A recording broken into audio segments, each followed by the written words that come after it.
Good afternoon, fellow CineNerds. We bring you an enticing addition to our reviews today with the movie Dark City. I like to call Matrix before Matrix. Or the better installment. I'm a dark and twisty guy, so this one is really dark, and I fucking am here for it. This one hits all the psychological and imagination and all the things you can think of, dreams. God, it's just so fucking good. But I do agree with the complete. Like I've always thought when I watch this movie. Everyone always talks about living in a simulation and the Matrix and this and that. Well, this is just as eye-opening as that theory, as if we're being controlled like puppets and reset and moved around, and it's just great. So let's get into it. Before we get into it. Uh-oh. Oh, wait, I just fucked him up there, didn't Yeah. I? CineNerdsPodcast.com. I want to do this at the beginning of the show this week. We have a new shop up with an independent local person that is making our shirts, coffee mugs, Seemingly koozies. perfect designs. Yeah. So please order some swag. It'll help us out, help us get some stuff replaced and upgraded that we need to get done, and it gets you some cool new shirts. We have multiple, a couple different shirt designs, a couple different hoodie designs. So it helps us out and it makes you look cool. So, and more importantly, like we think of this, we take this very seriously. So we take this like a small business as well. So not only by buying merch through this shop are you supporting one, but you're supporting two small businesses. So independent and from the bottom up. So just think about it that way, and you're helping out, and we appreciate it. Yeah, so you're not only helping us, you're helping Seemingly Designs as well. So Seemingly Perfect Designs. Seemingly Perfect Designs. Angie, you kick ass. Anyways, all right. Now, Dive into this. Yes.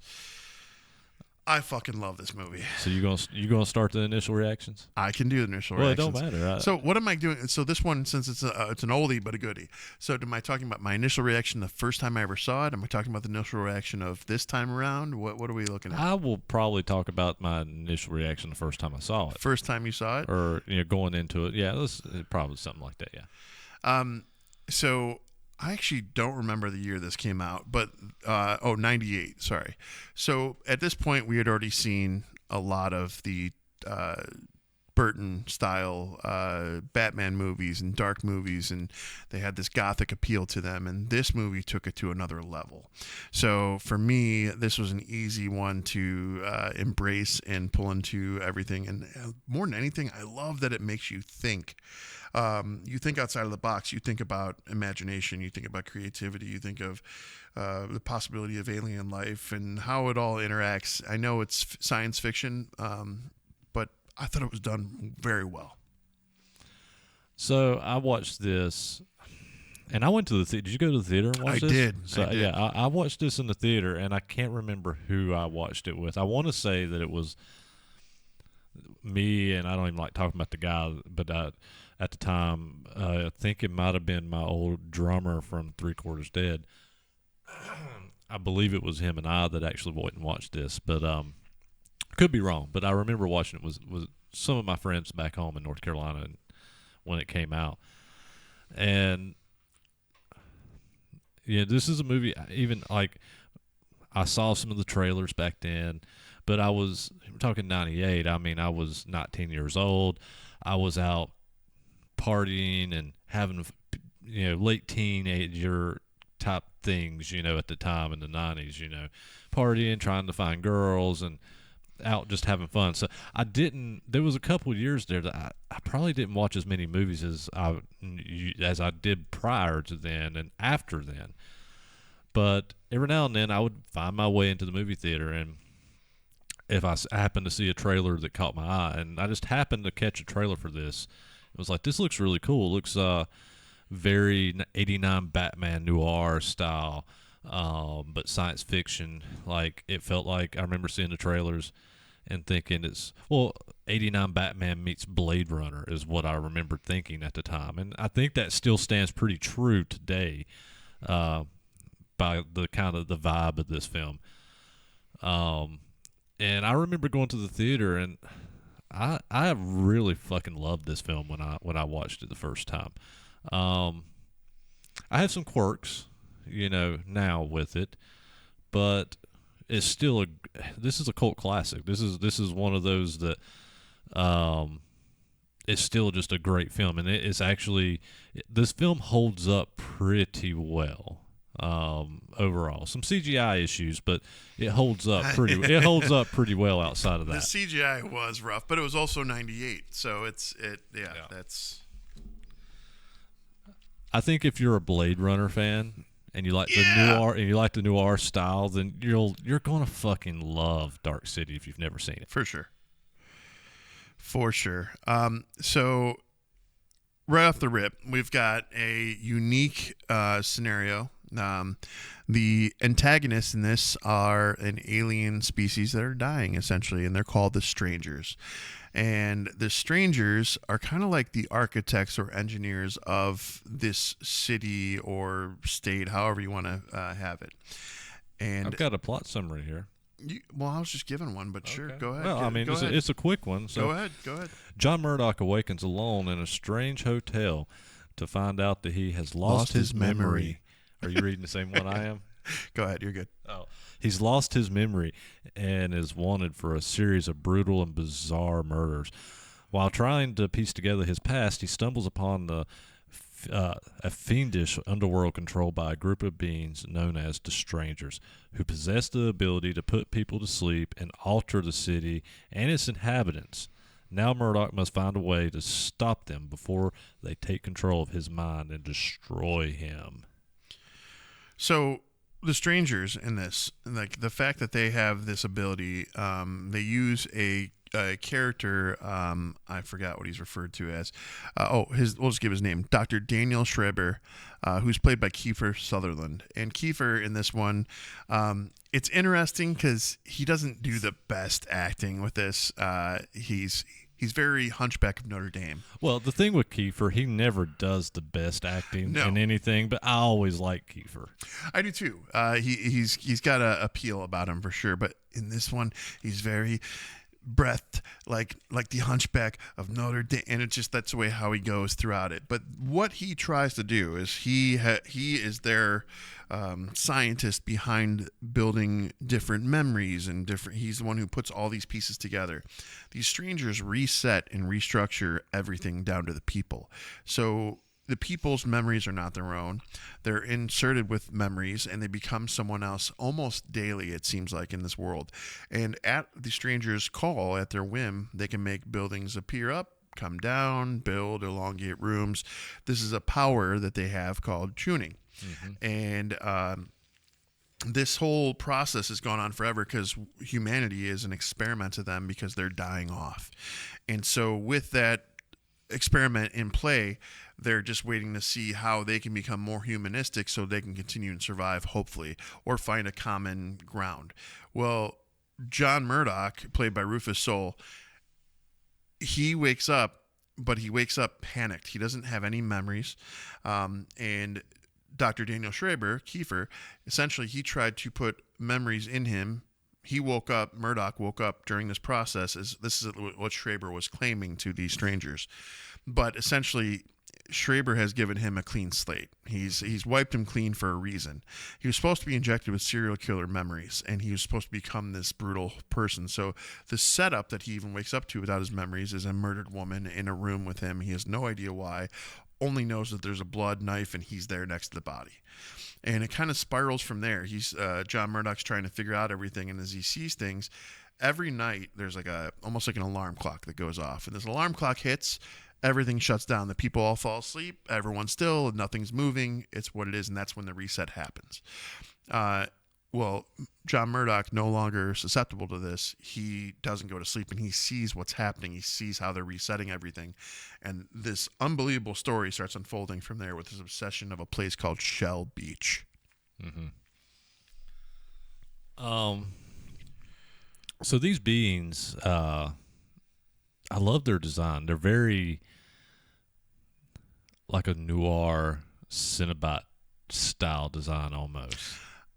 I got a different vibe. I got kind of like a Nosferatu species almost. I could see that. Not vampires, but the way they look. Like they even have the elongated kind of bony fingers. They have the thin thing. So apparently these creatures inhabit humans because they're all up here.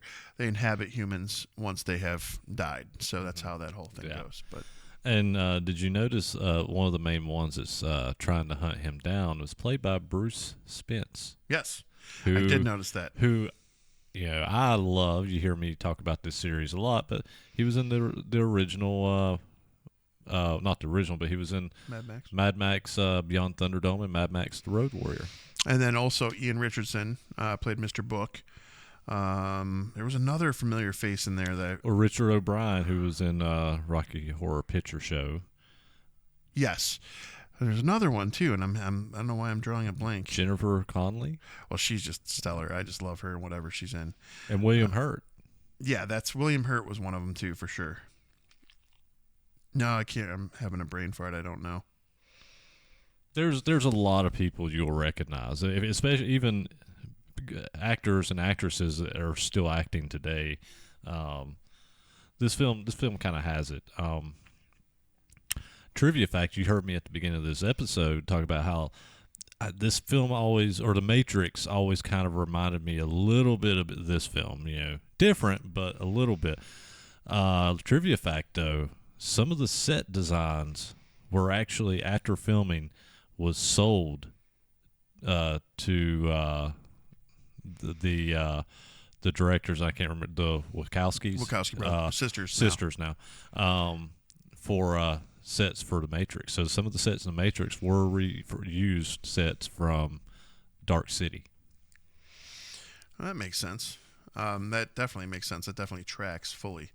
Because it has that same kind of vibe in many ways, and I think it goes back to that noir gothic vibe that we're talking about. Yeah. But yeah, I mean, Matrix elements included here. So in the Matrix, you have a character who's awakening, who's not conforming to the programs, similar to John Murdoch here. And John Murdoch is now no longer able to be reset. And more importantly, he finds out that he has now evolved and he has the power to tune as well. I hope I'm saying, is it tune or tune? I always thought it was tune, but is it tuning? Oh, I thought it was tuning. I don't know why I kept hearing a CH, like a tuning. Oh, I always heard it as tuning. Like I'm going to tune a guitar. I mean, tuning makes sense, but I was wondering if they're trying to add some like fun, crazy power to it. So, by the end of this, I mean, if you've seen the original Matrix, the storyline, I swear, is very close to this. Because, like you said, you got John Murdoch who awakens from basically being controlled by these aliens. So instead of robots, you have aliens, and then you find out that he has gained powers, through all this, the tuning. And by the end of the film, this guy's doing full on like Kamehamehas and stuff, like Neo. Yeah. Or even if you were to throw a Dragon Ball Z reference in there, even Goku and up. Yeah, dude, I was here for that whole ending. I'm a sucker for that kind of ending. Mm-hmm. And when you have the ultimate like boss battle, it climaxes to that, and it's almost for survival. It's not even about who can win. It's literally for survival. I fucking love that. Like everyone made fun of me because I'm normally a Star Wars guy, but like I loved the last installment of the Harry Potter movies.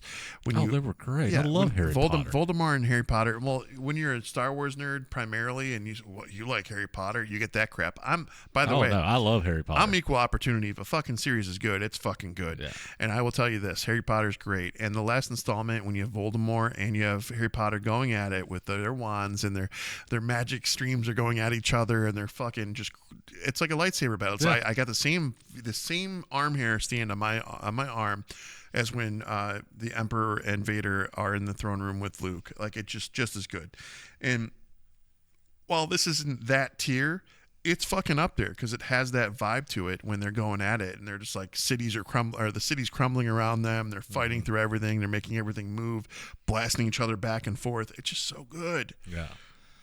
Um, and one thing that this movie's really, really, really, really fucking dark. And like you said, once he awakens and he kind of goes on the run. We're not kinda. He goes on the run. Because he's not falling asleep. He's seeing everything unfold, like we were saying in your synopsis. You're seeing buildings move. You're seeing these aliens coming out or these beings coming out and changing things with the people. And it's wild because one day a family may be poor, well the next day they may be rich and their whole memories are changed. Somebody who's homeless may be own a shop or something, or jobs change and their memories change. They go in and actually change their memories and change.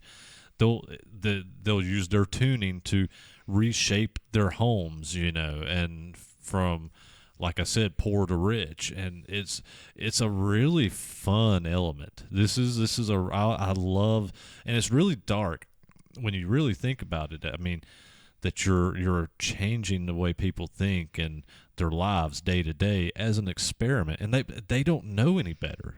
And like one of the perfect examples in the movie is they have a couple who are really, really poor, and they're sitting at a table and they have barely anything in front of them that's a meal, and it's probably as big of a table as JP and I are across from each other. And they're complaining, they're almost fighting, they're not happy. It's a very rundown life. And when the reset happens, they literally, because everything can be physically molded to their will, so the table elongates. All of a sudden these fancy draperies come around, and overnight they become these from poor arguing people that are unhappy to rich snobby people who are complaining about society and all its hindrances. And it was very real. At the same token, it was very eye-opening to see how quick they could flip somebody that way. Yeah. So, and that's what one of the things I remember when I originally watched this. It really fucked with me. It kind of disturbed me. It was like, this is wild. That I did not know the director of this until today. Until just now looking at this. Also made iRobot, Knowing, and The Crow. Fucking The Crow, OG, like that. I love this dude. Alex Proyas, or how do you say his name? Yeah, I looked at his IMDb, and there was some wild ones that this guy did. Like he did Gods of Egypt, which I actually like. Gods of Egypt. I didn't mind it. I like anything that throws back the mythology. He did Knowing, which I thought Knowing was a pretty fun movie. It was a Nicolas Cage movie. iRobot, like you said. The Crow. I thought there was something else in here. Maybe not. He did a lot of music videos in the 80s. Like Rick Springfield? Yeah. So, but this guy's still working. I mean, he's done Fleetwood Mac, In Excess. Yeah, so I mean, he's still active. He's still active as a director. But well, can you be active in a dark city too? I don't think that's going to happen. I know, but this movie is definitively to me a cult classic. I didn't realize this until now, but David Goyer was one of the writers for this film. Really? So I'd never noticed this. And David Goyer. Viewers, if you're watching this, that was my sarcastic, like, who the fuck is he talking about? I called it. David Goyer has written for a lot of huge films, like The Dark Knight. He was one of the writers with Christopher Nolan with that. Let's go back to some of his. He did Death Warrant. He did Kickboxer he wrote on 2, The Sandman. Arcade. The New Hellraiser. The Puppet Masters. The Crow. City of Angels. Terminator Dark Fate. The Krypton series. Mm-hmm. Blade. Freaky Links, which was one of my favorite TV series of the early 2000s. Did the screenplay for Man of Steel. He did Blade 2. This guy's everywhere. Blade Trinity, and he actually directed Blade Trinity. He wrote the screenplay for Batman Begins. I mean, this guy has done a fucking lot of writing. He's done some directing. Yeah, he even wrote this screenplay for Man of Steel. I mean, this. Oh yeah, and I mean it goes on and on. Yeah. Jumper, I love Jumper. Yeah. That was a great flick. Yeah, David Goyer. I mean, he's done a lot of stuff that I've always dug. He did the Nick Fury Agent of S.H.I.E.L.D. movie. And I love that Oh one my too. god, and this is why he loves him. Yeah. Right there, I'll tell you that alone. Well, he did Arcade as well. And he did City of Angels. Yeah. And the Puppet Masters. Yeah. The Substitute. Jesus Christ, that's an old one. Demonic Toys. Kickboxer 2. This guy's all over the place. Yeah. So yeah, when he goes into knowing the names and shit, I don't know them all necessarily, but once I see what the material is, I'm like, now I get it. Yeah. It's some of those movies you're like, okay, I get why JP knows who this guy is. The movie Arcade alone, if you've never seen Arcade, that movie is so good. It's a bonkers science fiction film that was done by, I believe it was done by Full Moon. And it has, what's his name? Seth Green plays in it. A young Seth Green. He's in another movie we're reviewing crazy. Coming up. So, alrighty, back to Dark City. So the serial killer element was really, really a fun twist to me. I like this specifically because I think it's Mr. Quick? It's one of the strangers volunteers to have Dr. Schreiber essentially load Murdoch's memories into him. So Schreiber is trying to be as devoted to them as possible while helping Murdoch the entirety of this movie. So he injects the memories into Murdoch that are the serial killer memories. So now this stranger and he's the first stranger who's ever done it because their kind dies from having these memories put into them. And the way that it progresses and this guy turns super dark and twisty and becomes more human and from a serial killer sociopath kind of way, excellent, so well done, and so I was here for it. And I mean, I just can't say enough good things about this movie. It's a great movie. And it is, and it's like I said again, it's a cult classic. I will say, I don't like this film as much as I did when I originally watched it. I liked it even more. See, and I'm the opposite on that. This film for me, I'm not taking away. You know, this film, story wise, it's a great film. It's a dark film. If you like the noir style films, and you like I said again, like Blade Runner, you like films like this, then you're going to love this film. But some of the CGI really took me out. But then the practical effects are so good in this film. So it's a back and forth battle with me with this film. But at the same time, I feel like some of this film does get a little too heavy and bogged down. And yeah, it bogs down a little bit for me. Okay. I mean, elaborate. It's just motherfucker. It's just so much back and forth. I think and I get it. They're telling the story, you know, with day by day people it taking him trying to figure out everything with who these strangers are. Shell Beach, going to talk to his it's not his father, is it uncle? Uncle. Yeah, it's uncle.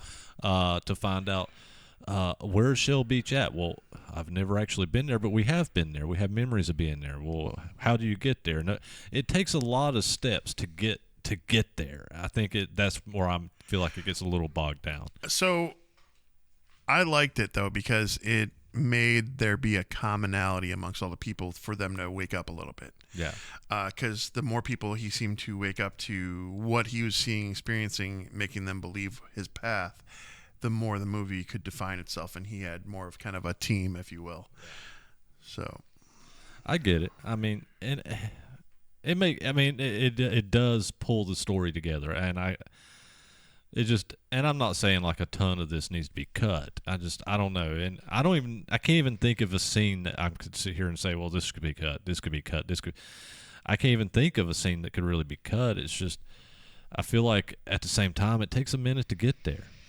And it feels a little boggy to me. See, I only disagree because the movie still, at the end of it, end of the day, it's not a super long movie. So I was okay with the story gaps, like the character Walensky.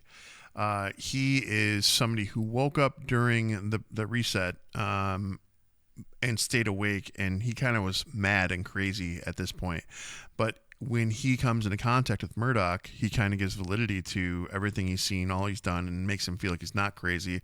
And he's like, "How do you know all this? What's going on?" And he starts telling him, "I didn't wake up. I didn't wake up." And he's like, he goes, "But I have a way that I can get out." And he pretty much unalives himself and jumps in front of a subway train. So he had his own agenda, but at the same time, he wanted very much so to get information to Murdoch. And the Murdoch stuff, like, I feel like it was all part of him finding out who he was until we get to that Kiefer Sutherland part where he puts those memories in him and he awakens as Neo. No, I'm just kidding. Yeah, he took the. Would you take the red pill or you take the blue pill? Yeah. Shell City. Do we want to get there yet? I mean, we can. Like, you mean towards the end, or do you mean the journey there? Well, we can talk a little bit about the journey there. Yeah, because the journey there so Shell City starts out as he's going through a box of things that are what he believes are his, and he finds a picture, a postcard. Yeah, or he finds a postcard. But when he's with his uncle, he finds a picture of him as a kid at Shell Beach. And he ends up seeing a picture of his arm where his arm is all burned up because his parents die in a house fire, and he gets burned up, and his arm gets burned up in this house fire. And he literally looks at his uncle and goes, "How is this me? I don't have any scars." You know, so he's awakening other people, kind of like you were saying a minute ago.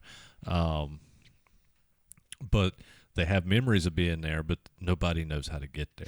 Yeah, no one. First person that he finds is the taxi driver. The taxi driver, he's like, "Hey, how do I get to Shell Beach?" And he's like, you just go up to Main Street and you turn right, and then it's been a long time. I don't know. I don't think I can get there. I don't know. And he drops him off in what he feels is the vicinity. Yeah. And he keeps asking other people this, including one of the other actors who's a well-known actor, and I don't know why I'm having a brain fart, but he plays basically a detective investigating the murders that are happening, and he's convinced that Murdoch is the key to it all. So when Murdoch finally gets caught by this detective, they're sitting down in a room, and that was and you're sitting down in a room, and the detective is asked the question, "Hey, Shell Beach, you know that, right?" And he's like, "Yeah." He goes, "How do you get there?" And all of a sudden the detective's like, "Well, you just go, I don't know." And he starts asking about other memories and things from the beginning of his life and how it doesn't add up, and the pieces start falling together. So now you got the detective, you got Jennifer Connelly, you got the uncle who's not much help, and they're kind of all waking up. And Schreiber is the backstory to all that as well. And Jennifer Connelly, I love Jennifer Connelly. I think she's done some great roles. I think she's, I don't know. The thing with her, she's done great roles, but she's very unmemorable in some of her roles. I will completely disagree because of Requiem for a Dream. That movie still messes with me. See, I'm not a fan of that movie at all. Like, I do not like that film. Why, though? And we'll get back on Dark City in a minute, but I think it's just the drug use and everything. It just annoys me, and So I don't see a need to ever watch it again, but I still hold it to a really high regard as far as cinematography is concerned. I did not expect it to go from, like, any movie that goes from shit to utter horrible shit is a rough watch. I think Doom Generation was another one that was like that for me. Kids even far behind that, same director with those two. But it's a hard thing to process and digest. So the drug use, yeah, that was a lot. That was a huge bit of fuckery. But, like, her character and the things she goes through in that movie are so memorable. And of course, Labyrinth, that's a starting point. But the rest of her roles, you're right. It's pretty unmemorable. I mean, she's unforgettable. She's unforgettable. But her films are her parts and her roles in a lot of films are pretty forgettable. Other than, like you said, Labyrinth, Requiem for a Dream. I think of Rocketeer, but how many people think of fucking Rocketeer? There's only a handful who even like really remember the Rocketeer movie. Yeah. So it's weird. You know what? This is a key indication that we're getting old, JP. But the amount of people that I've asked recently that are younger generation of certain movies has said, like, let's give for example. I asked somebody, I'm like, do you know the Never-Ending Story? And they said no. And I about fell over because I feel like that's a core movie for kids to see when you're growing up. And the amount of kids that told me they had, we're talking like early 20s, not just little kids, that said they hadn't seen that was really, really eye-opening. It doesn't surprise me. And I'll be honest with you, I couldn't swear to you that I let my son ever watch Never-Ending Story. Now, he may have watched it, but it's not one that I can ever remember putting on and saying, hey, you have to watch this. So there's probably people like me that messed up on that, because I loved the Never-Ending Story, and I loved the sequel with Jonathan Brandis. But you didn't watch part 3? I watched some made for straight-to-video Never-Ending Story. I don't know what it was. I think that was it. So yeah, she was in Noah. I forgot about the stuff she's been in. Well, she was in Top Gun Maverick. Yeah, I haven't watched that yet. Oh, really? No, I watched. Of course, old school Top Gun. I've watched. I haven't watched. Maverick. Maverick's good. I've heard nothing but good things. Yeah. I also heard that they did the Val Kilmer part very well. Oh yeah. The Kilmer part's good. Alita, Battle Angel. No, I forgot she was in Alita, but she's forgettable because everything else is so badass in that film.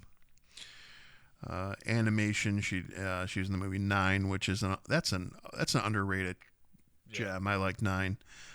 Day of the Earth Stood Still, Dark Water, Hulk. Yeah, she's been in a bunch of stuff that was not memorable moments. I agree, because I know all these movies very well. I just don't remember her. You forget that she's in. That's a fair point. You forgot she was in Hulk.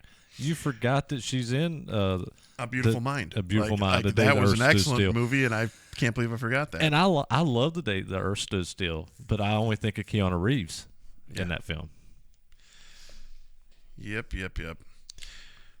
Yeah, so this movie, though, if you are one of those people who believes in the Matrix whole theory of everything is a construct, a false world, this will make you think. It'll definitely get the gears grinding, and if nothing else, it expands the imagination for sure.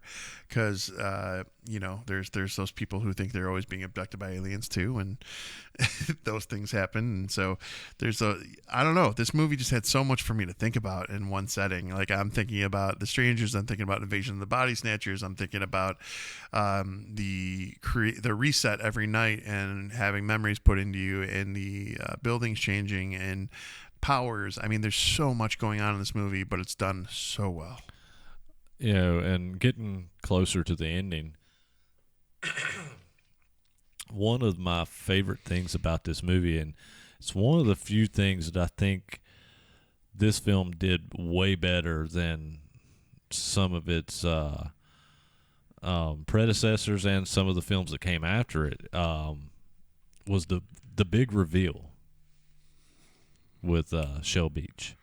Yes, when he made he made it what he wanted to. And when they reveal, they're hammering the wall. They see the poster and they're hammering the wall to find out what's on the other side of the wall where Shell Beach supposedly is. And that's when you find out that they're not on Earth. No. They're actually on a flat Earth, or a flat city just drifting out in space. And because these strangers can control the reset and the memories, these people have just been as long as they can remember in space, procreating, making new lives, and being reset. And Schreiber has been one of the architects of that, but there's ones before him he talked about, and there's he said even he doesn't know how long they've been there. Mm-hmm. So it almost seemed like there was another movie, which I'm drawing a blank for, where a chunk of the Earth was taken, and it was taken to space, and it was this floating controlled block of space. But the people knew where they were in that instance. And that's essentially what this looks like. That's what it looks like. Yeah. It looks like they took the chunk up. What I want to know, the only part that was weird for me, and granted, he can create matter out of thin air because of his powers. where'd all the fucking water come from? I know. Instantly, I'm like, you can't So- just create it out of nowhere. Like, got to have some kind of. But So yeah, and by this point, he actually goes to where the stranger's little headquarters is, and that's when he really shows off his powers and actually battles these people. And that's the scene I was talking about. Yeah, and he takes control of this floating city in space with the help of the doctor, who was supposed to erase his mind again.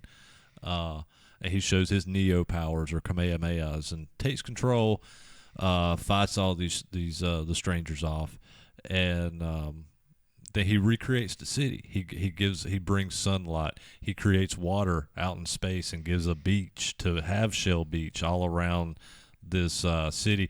Which kind of, like you said, it's like, how does he do all this? Atmosphere out in space. I mean, I guess there's ice particles in space. Maybe. Blah, blah, blah. Anyway, Yeah. no. But and the bigger one isn't even the water one for me. It's he makes a full ass beach, and when he does that, he creates a sun. So the harness the power of a sun. There's something going on here. Something. So, I mean, it keeps that imagination going. It keeps you thinking about how these things could be and the extent of the power of the tuning. Yeah. I called it the tuning earlier. I'm sorry, it is the tuning. But man, he owns it. Yeah, for sure. Yeah, no, he rebuilds the city to what it should be, and basically gives everybody freedom, and live their lives. But that leaves another question for me in my head, because these are the over analytical moments, and that question being like, why didn't you just like rearrange the dude's molecules or have him blow up, or do something like that if you've got all these powers? So I don't know, but that wouldn't have been a great story. What we got was a great story, so I'm happy they did it the way they did. Did you look at box office for this? I did not, but I have a feeling it's why you're laughing when I said I wanted a sequel. Yeah. I do have it up. It broke even. Yeah, but breaking even. No, it doesn't stand up. But isn't going to greenlight a sequel, and if it does, it's going to greenlight a very low budget sequel. This is one of those ones where if you had the same director in the mix, I would actually be okay with a remake. And I don't ever say that because I fucking am over remakes. But this one, if it got a modern day approach and a modern day story, like not modern day, you could even keep the same story, but they could do a lot with this and build upon it and have more come out. So, in my opinion, at least. Yeah, and I don't even say it has to be a remake. If you just had this original film and had it the special effects just redone. I was like, okay, are there more strangers out there? Are there more experiments happening too? Like, there's That's whole fair. bunches of ways you can explore it. So who knows? But I'm just saying, you could actually do a remaster of this film and fix some of the special effects. Yeah, and for sure. This would, and I feel the same way about Peter Jackson's The Frighteners. Yeah. That film, and I don't use this as a comparison. I think The Frighteners is a perfect film. Oh, wow. I think it's one of the most perfect films ever made. Well, maybe not ever made, but for me, it's a perfect film. Where they stole from Freddy Krueger, but whatever. No. But I think the film is so fun, but the CGI is so dated that it takes you out of it now. Like, wouldn't change a thing about The Frighteners. Wouldn't change one fucking thing. But if Peter Jackson would go back and just redo the special effects, make them look good, make them clean them up, and make it work and look a little more realistic, man, that film would be so good. And it still is great. But is it necessary? That's my question, because like I feel like I love Hellraiser, and it's no secret. And Hellraiser 1, at the end of Hellraiser 1, that's some of the worst CGI I've ever seen in my life. Is that CGI? I think that was CGI. Or was it claymation? I don't even remember at this point. They did some weird shit. So that was like the beginning realm of the CGI to me. So when I go back and I look at those things, I am very, very put off initially, but then I have to remember, like, that's okay. This is progress. We've seen the progression of where it's at.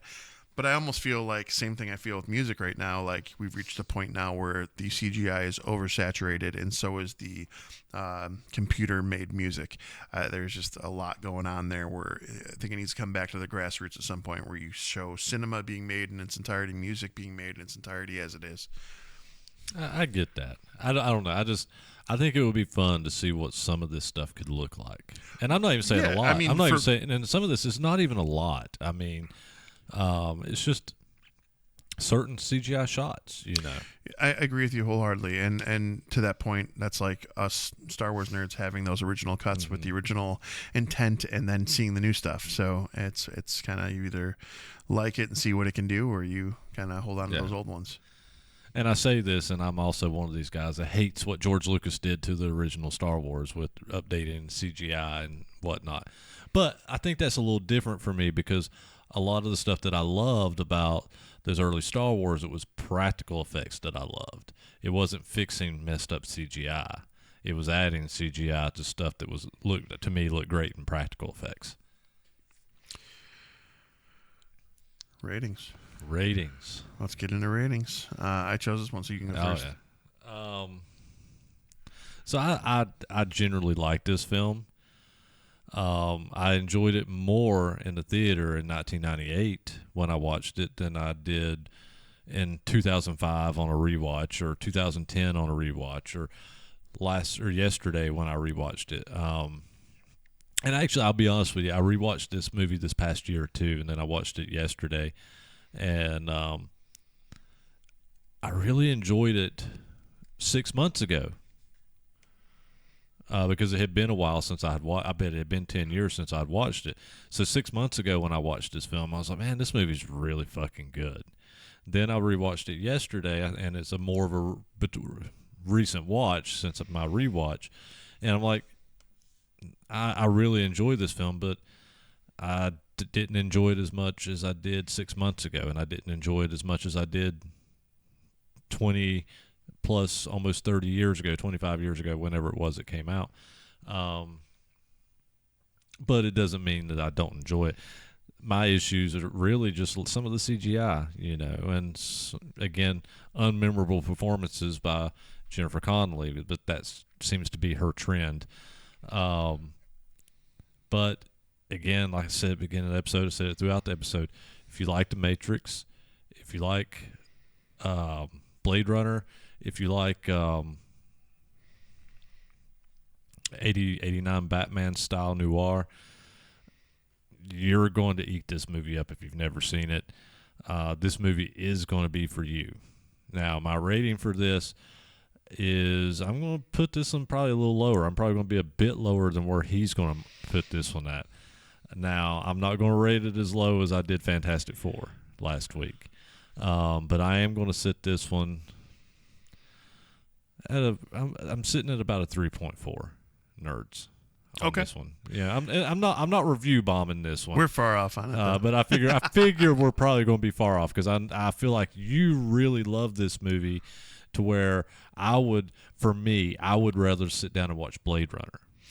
I mean, Blade Runner is gonna win all the time over Dark City, but this is still a standard. Like, this is a great film for me.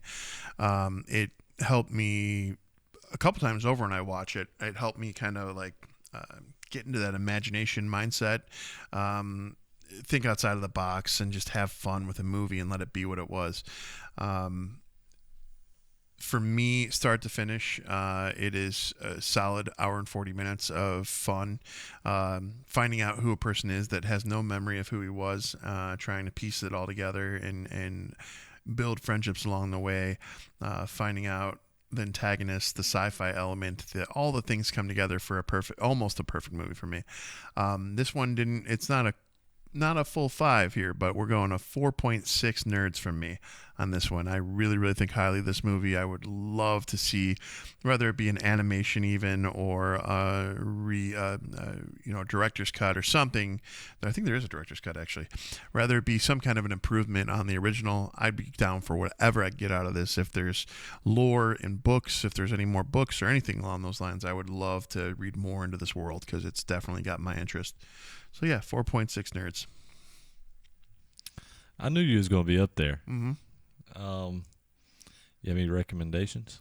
You know what? You did it last week. I'm going to do it this week.